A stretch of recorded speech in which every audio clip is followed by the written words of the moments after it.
మీ స్నేహితుడి వయసు, పుట్టిన నెల చెప్పడం ఎలా? మీ స్నేహితుడిని అతను ఏ నెలలో పుట్టాడో అది ఎన్నో నెల అయితే ఆ అంకె వ్రాసుకోమని చెప్పండి.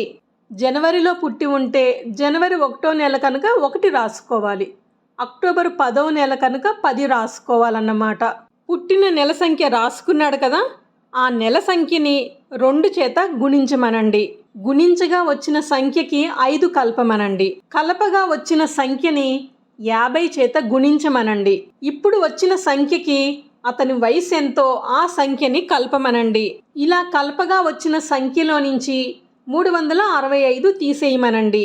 తీసివేయగా వచ్చిన సంఖ్యకి 115 కలపమనండి. ఇలా కలపగా వచ్చిన సంఖ్య ఎంతో చెప్పమనండి. అలా అతను చెప్పిన సంఖ్యను బట్టి అతని వయసు ఎంతో, అతను ఏ నెలలో పుట్టాడో మీరు వెంటనే చెప్పేయచ్చు.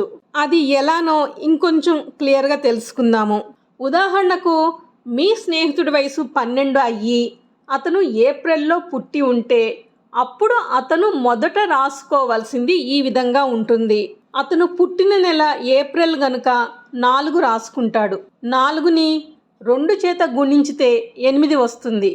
8కి 5 కలిపితే 13 అవుతుంది. ఆ 13ని 50 చేత గుణించితే 650 వస్తుంది. ఆ 650కి అతని వయసు కలిపితే 662 అవుతుంది.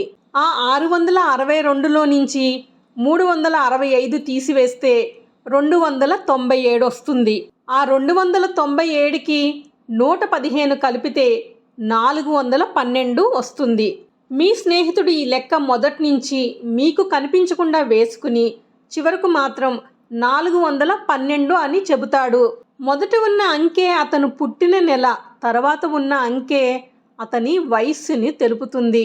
ఇప్పుడు మొదటి అంకె 4 కనుక అతను పుట్టింది ఏప్రిల్లో అని, తర్వాత అంకె 12 కనుక అతని వయసు 12 అని చెప్పవచ్చు.